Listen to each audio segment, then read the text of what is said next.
Isang magandang araw sa inyong lahat. Another story serye na naman tayo. Kwento ng isang babae na nakoma sa loob ng 4 na taon at nagising na lang siya na wala na yung kanyang pamilya. Oh my God!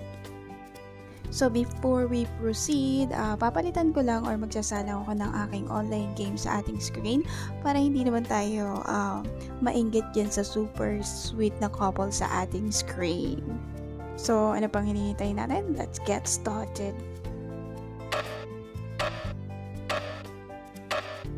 Ito ay tungkol sa babae na nakomatose sa loob ng 4 na taon.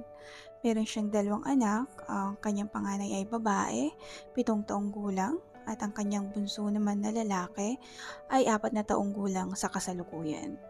Dumating ang araw na nagkaroon siya ng malay.